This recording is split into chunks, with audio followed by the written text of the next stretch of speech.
The Galactic Military Academy was not designed for comfort. Its walls were cold titanium, and its corridors resonated with the hum of grav-anchored lights and magnetic rail conduits. Every structure, every sound, reminded its cadets of discipline, function, and hierarchy. In the upper-tier strategy hall 6A, 72 students took their seats on tiered platforms that formed a semicircle around the lecturing console. Each cadet wore the Academy's slate gray uniform, adorned with a unique sigil from their homeworld. The air smelled of ozone and cleaning polymer. Only one student in the room was human. Cadet Ilara Quinn sat in the very back row, fourth seat from the right. Her presence was unobtrusive, an almost calculated blend of silence and stillness.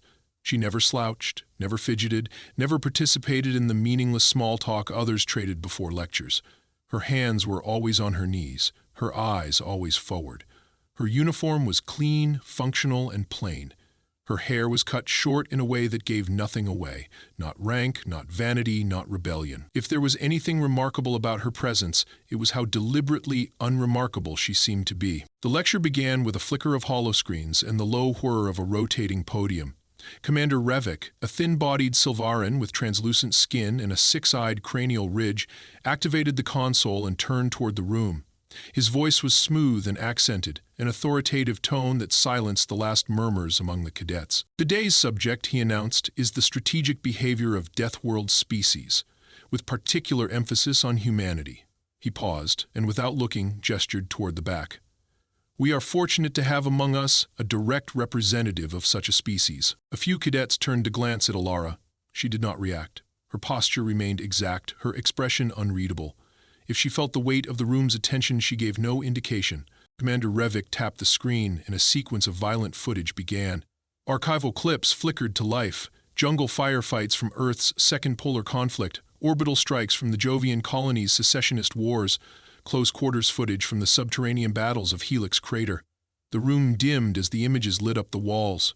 Bodies ducking behind debris, soldiers dragging wounded comrades through ash, and primitive drones exploding in terrifyingly unpredictable patterns. The footage did not sanitize the blood.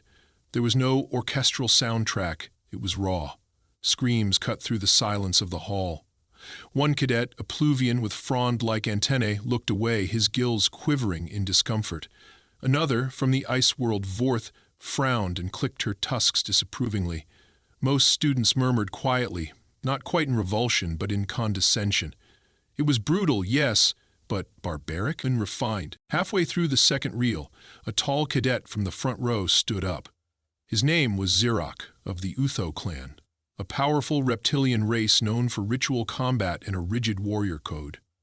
His scaled armor was ceremonial, modified for the Academy's uniform requirements, but he wore it with the arrogance of entitlement.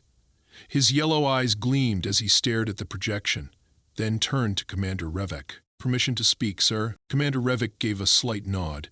"Granted." Xerox's voice was deep and sharp. "With respect, Commander, I fail to see the relevance of this material. It is noise, chaos. There is no discipline in these recordings, no tactical cohesion. It's like watching a swarm of starving krell fleas biting at one another."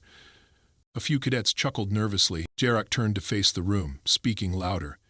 "Is this what Death Worlders call war? Because where I come from, we engage with honor, with structure. Not this madness. Not this." He pointed at the screen, where a wounded human soldier was seen screaming into a broken comlink as enemy fire rained around him. Animalistic frenzy. The murmurs became laughter. Xerox basked in it. He turned, slowly, until his eyes landed on Ilara. His smirk widened. "What say you, human?" he asked, raising his chin. "Have you ever killed, or is your species' reputation built on the corpses of others while you hide in bunkers?" The laughter stopped. The shift was sudden and sharp, like oxygen being sucked out of the room.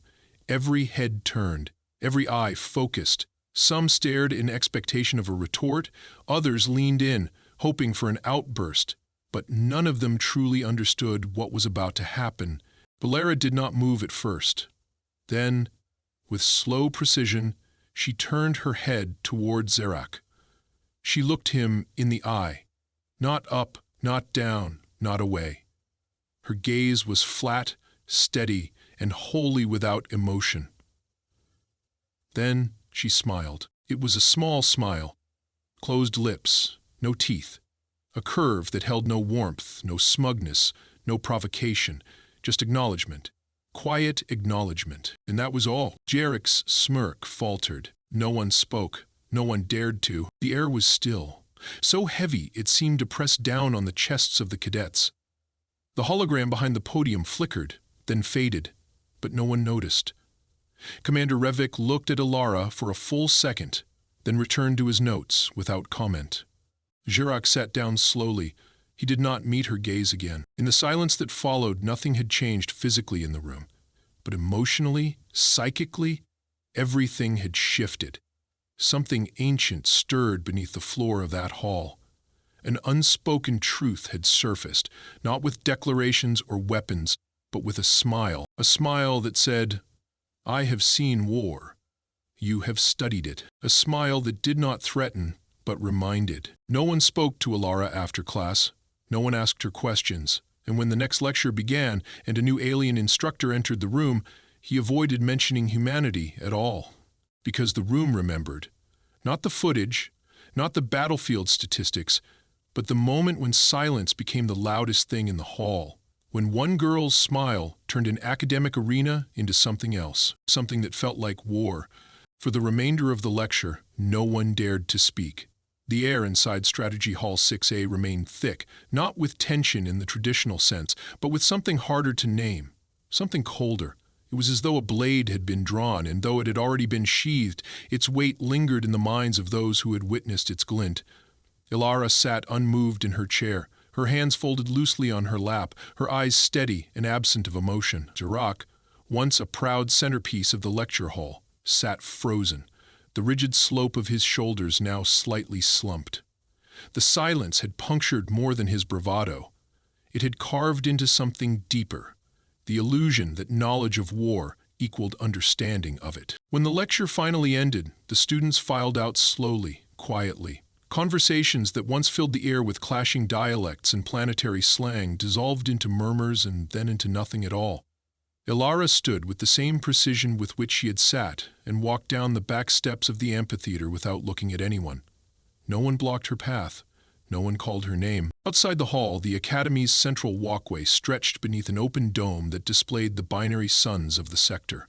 The path was flanked by polished columns, each inscribed with the names of Academy graduates who had died in service. Alara walked beneath those names without looking up. She did not take the usual cadet route toward the dormitory. Instead, she made a quiet turn toward the observatory ring, a place few students visited at this hour. She wanted stillness. Or perhaps she wanted distance. No one followed her. But back in the dormitory wing, the silence did not hold. Questions erupted behind closed doors, between whispered voices, over shared screens and encrypted message links. Zurhak remained in his room, alone. He had not spoken a word since returning, and his roommate, another Utho-born cadet, had given him space without question. Pride, once a living flame in Zurhak's chest, now sat like dying coals. He replayed the moment over and over again in his mind. The way she had looked at him, the precision of that expressionless smile. There had been no arrogance, no venom, no attempt to wound, but it had cut him deeper than any insult could. 2 decks below, in the Academy's data library, a curious cadet by the name of Merrick had taken a different approach. He was a Volari, long-limbed and silver-skinned, known for his obsessive hunger for knowledge and his aptitude for code work. He had been in the second row during the lecture, and though he had not laughed at Zurek's outburst, he had certainly expected Alara to deny the question. Instead, she had smiled, and that, for him, had cracked something open. He had seen that kind of smile only once before, in the eyes of his father, when the family's shuttle was ambushed during the Paraxis Rebellion. His father had not smiled with joy, but with acceptance.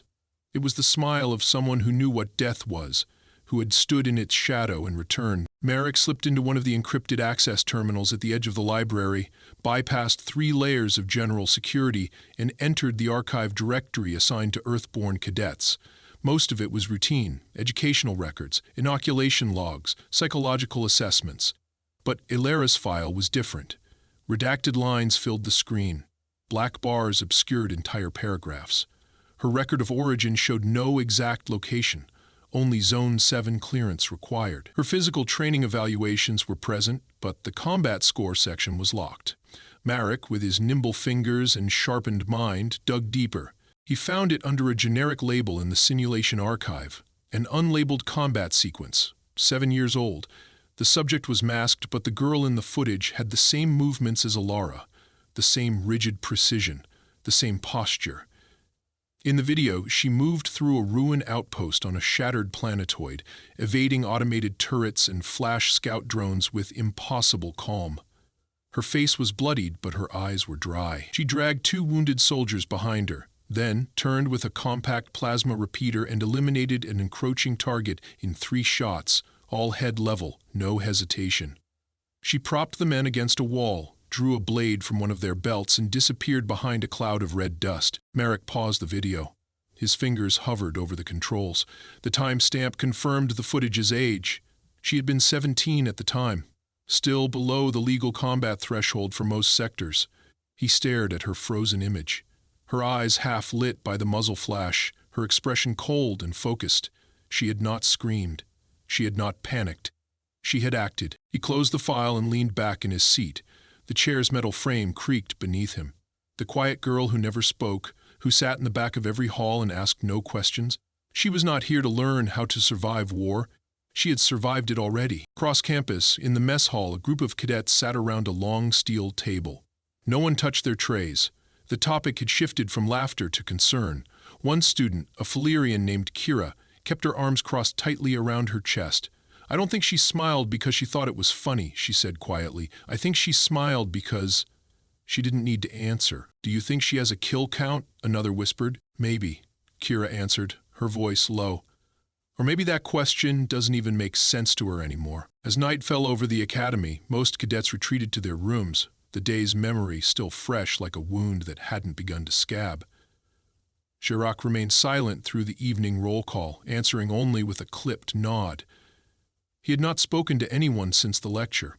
When he finally stood from his bed and faced the mirror above the wash basin, he found something unexpected. His own reflection felt diminished, not physically, but there was something missing behind his eyes, some part of him that had believed dominance could be maintained through posture alone. He realized now how fragile that illusion had always been. Ilara, meanwhile, sat alone beneath the observatory ring, her legs crossed beneath her, a small infrared pad open in her lap. She was not reading, she was not meditating, she was simply being. The stars moved slowly above the glass dome, and for a brief moment one of the moons crested the ridge of the academy's shadow, painting her features in silver light. She looked peaceful. But behind her stillness was something alive, something dormant, something that others had begun to sense even if they could not name it. And though she had not spoken a single word after the question had been asked, the answer had been burned into the minds of every cadet who witnessed her smile. No words, no explanation, just a presence, a reminder that death was not a theory and war was not a simulation. It was lived, it was survived, and she had done both. The question had been asked in arrogance, the answer had come in silence. And that silence echoed now through every corridor of the academy. Word spreads at the Galactic Military Academy like light through fractured glass. It doesn't travel cleanly, it refracts, multiplies, bends around corners, and reappears where it has no business being. By the second morning after the lecture, the cadets had stopped whispering about Ilara Quinn and started listening for the people who had seen her records. Stories began to shift, the same way facts erode into legend. Some claimed she was a ghost soldier from Earth's classified Black Ops program. Others said she had survived a massacre so horrific that all other survivors were declared mentally unfit for military service. A few insisted that she wasn't technically enlisted at all, but rather placed at the academy as an observer, a living research subject in Death World psychology. No one knew the truth, but everyone remembered her smile. Ilara remained silent about it. She did not avoid her usual schedule, nor did she change her behavior. She still sat in the same seat at the back of the hall, still ate at the far end of the mess, still ran alone at dawn along the outer ring of the Academy's gravity track. She did not explain, justify, or acknowledge the attention. That refusal to feed the speculation only deepened the mystery. By midweek, the professors noticed the shift. Participation in lectures dropped. Cadets began to hesitate before contradicting one another. Even the usual post-drill bravado between units became muted. The Academy functioned like a living organism, and right now it was adjusting to the presence of something it hadn't expected. Reverence, born not of ceremony but of unease.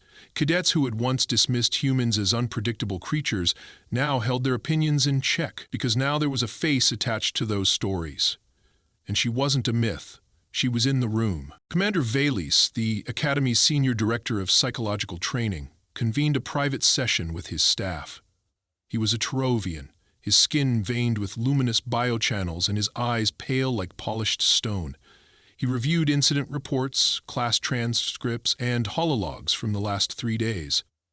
One file, forwarded to him by a Valari cadet named Marik, stood out. It was marked Unauthorized Access Tier 2 Clearance Breach, and the accompanying message was brief. I thought you should know what's buried in here. Velis opened the attachment. The video was silent, time-stamped 7 years prior, tagged with an inactive designation, OP Echo Dusk. It showed Ilara, then barely more than a girl, navigating the skeletal remains of an outpost on a moon in contested space. The recording was grainy, likely captured by a damaged drone cam, but the figure's posture was unmistakable. The way she moved was not frantic, not reactive. It was surgical. She stepped over corpses without looking down. When a noise emerged from behind a broken wall, she turned her weapon without hesitation and fired a single shot. The threat dropped. She didn't flinch. The footage cut to another angle, her hands tying off a tourniquet on a comrade whose arm was gone from the elbow down. He screamed. She whispered something the microphone didn't catch. He stopped screaming. She stood, aimed again, and continued forward. The entire video lasted 6 minutes. Velis watched it twice. He closed the file and leaned back in his chair. There was no instruction in the Academy for how to manage reverence born from fear.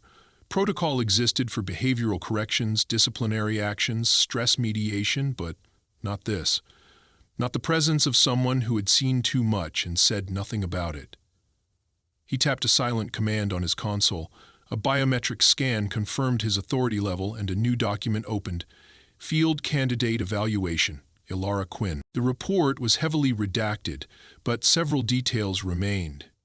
Her entry to the Academy had bypassed conventional routes.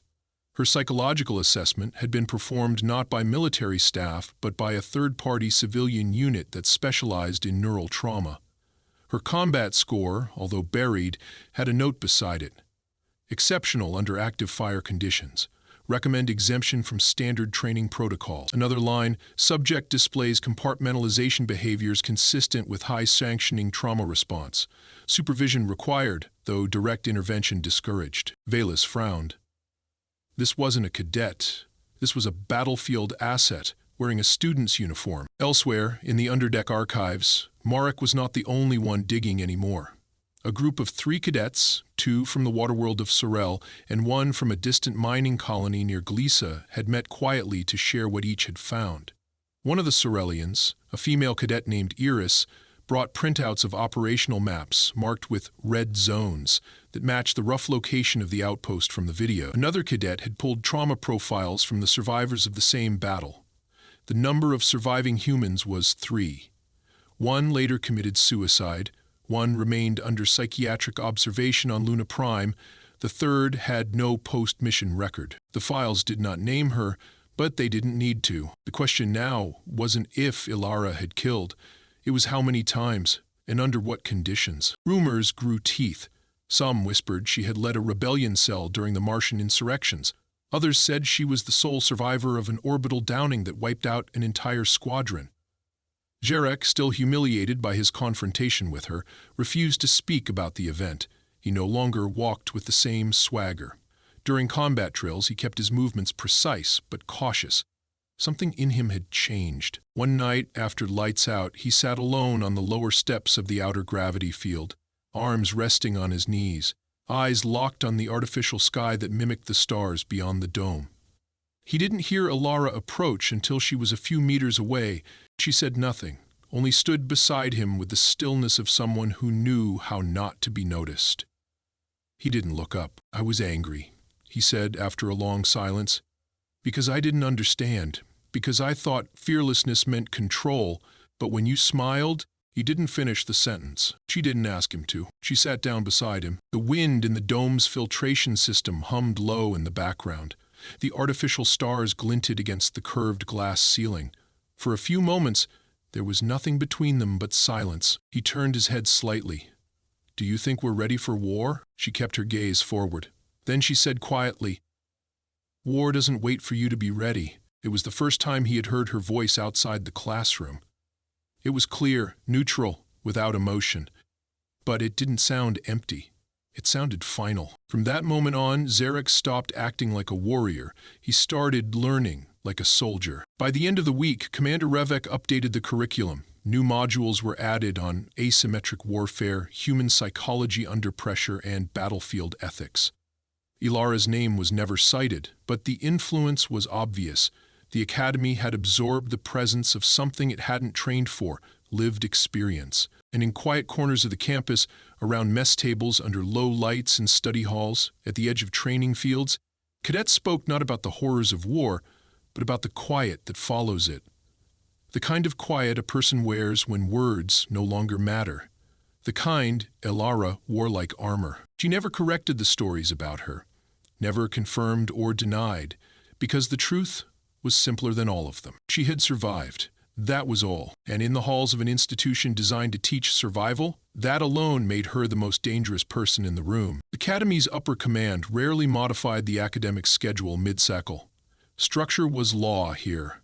Lectures assigned by galactic cycle, instructors rotated by planetary alignment, examinations calibrated to predicted mental load distribution.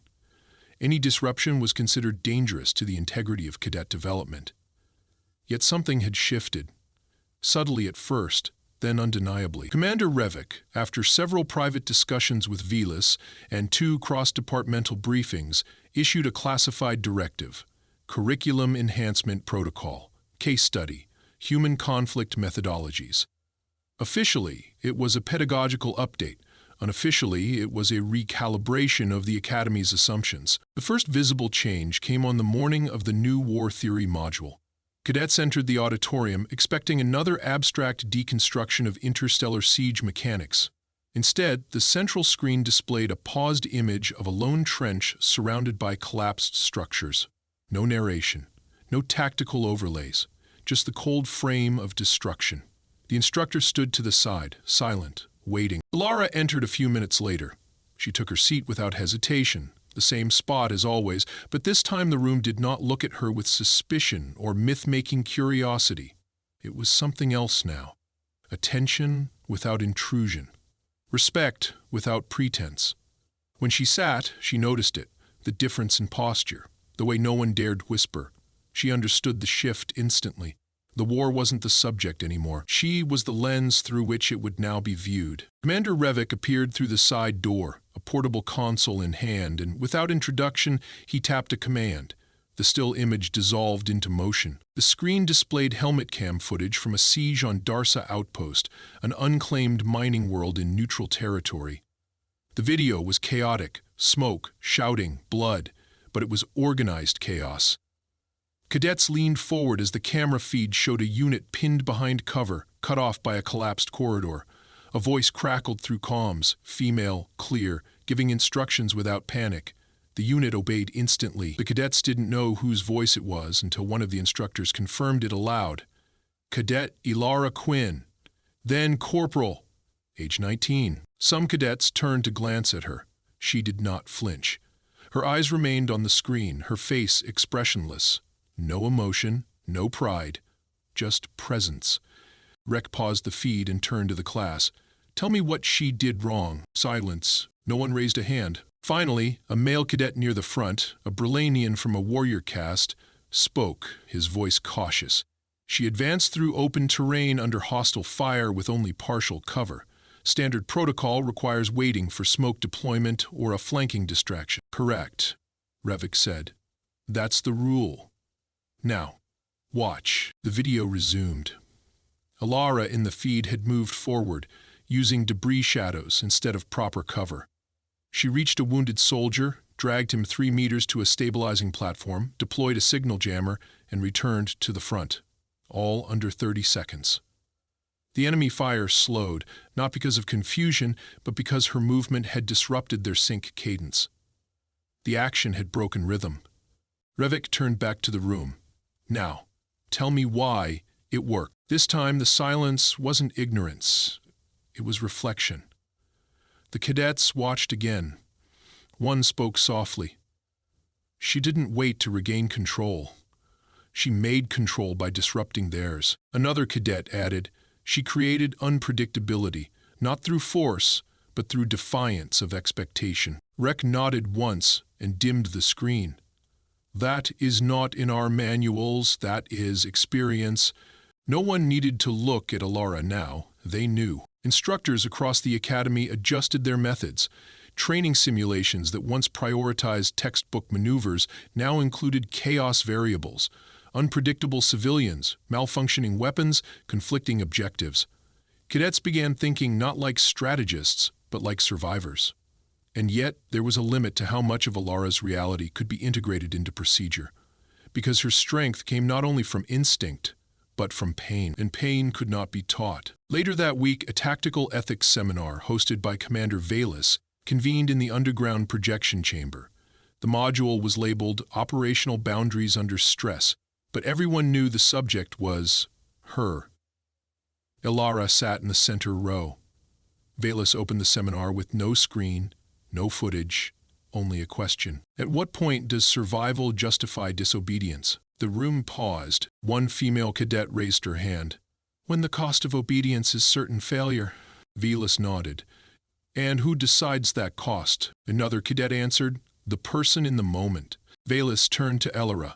Would you agree? Lara spoke for the first time in a shared academic setting. Her voice was steady. Not always. Sometimes you don't have time to decide. You act. You pay the cost later. Valis tilted his head. And have you paid? She didn't answer immediately. Then she said, I don't think the payment ever stops. The room was quiet for a long time after that. Chirac, who had once challenged her, now sat in front of her during lectures. He never spoke to her directly, but his posture told the story. He took notes differently now, not to impress, but to understand. He listened when she spoke, not because she demanded it, but because he couldn't afford not to. During combat simulations, instructors began assigning her as a wild card variable. Not a team member, not an enemy, just a force. Her role would be listed as unpredictable element. Cadets hated it at first. She ruined perfect plans. She exposed reliance on structure. She exposed them.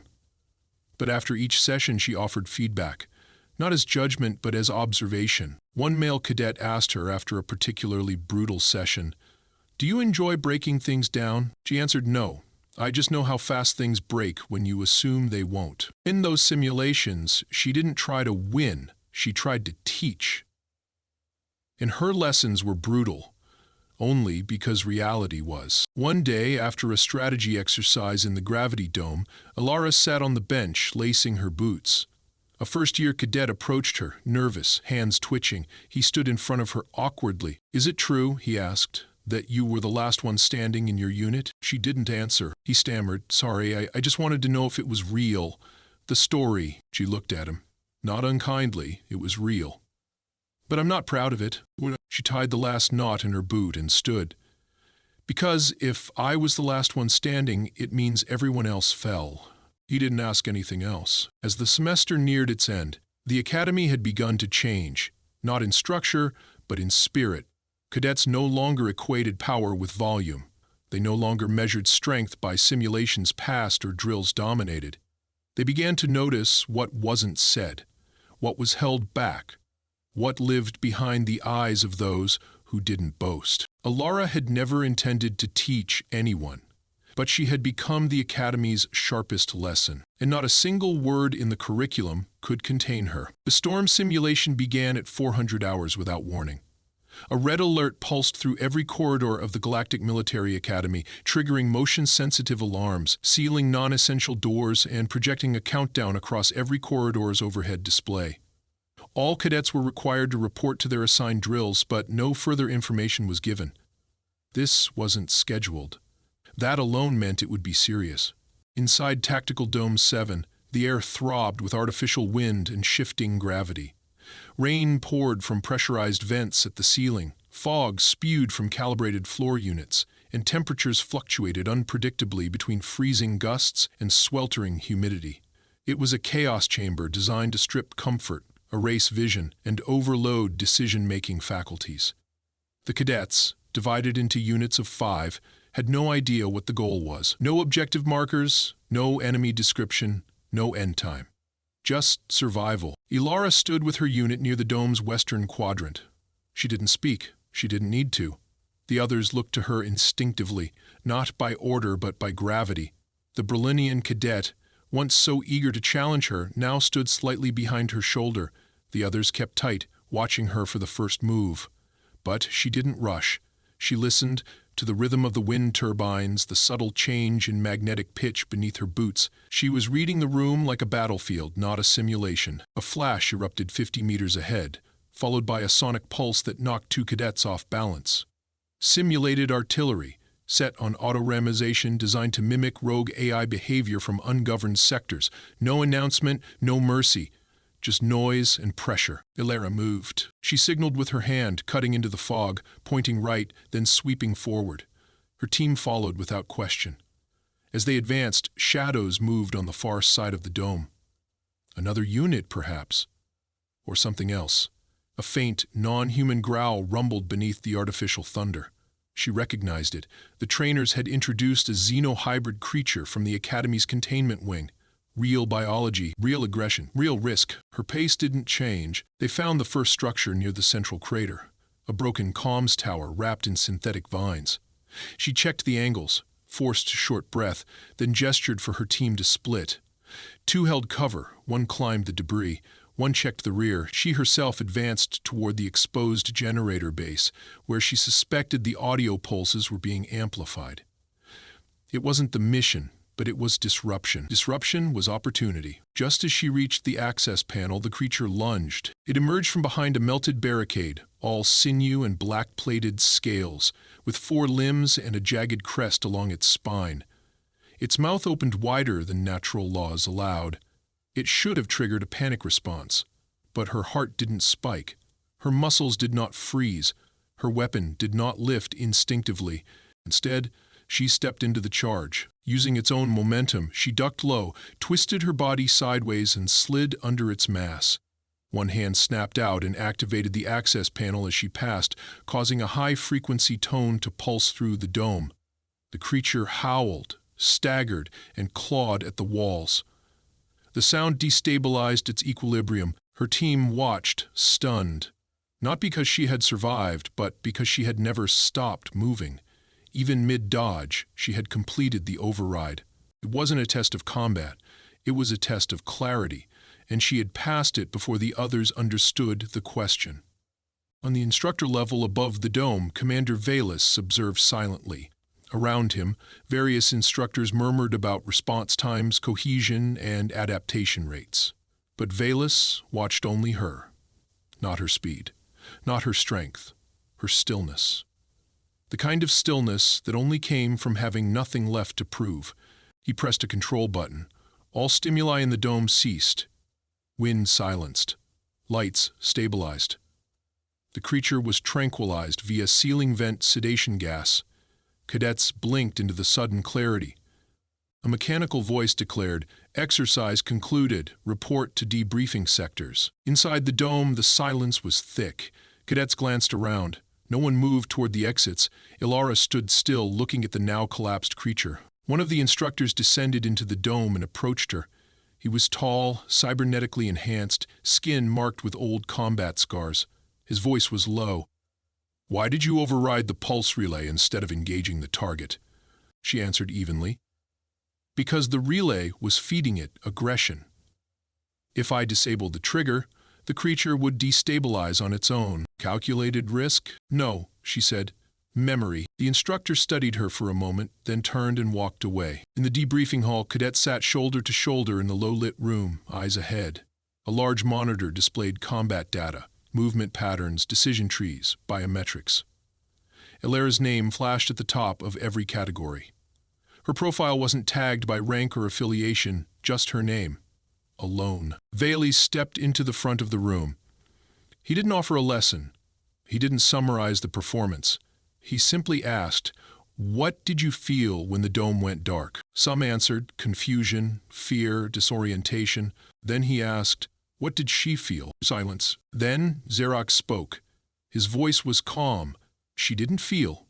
She remembered. Valise nodded once. That was the end of the session. Later that evening, as the lights dimmed across the academy's vast grounds and silence settled across dormitories and halls, Ilara stood at the observatory again, alone.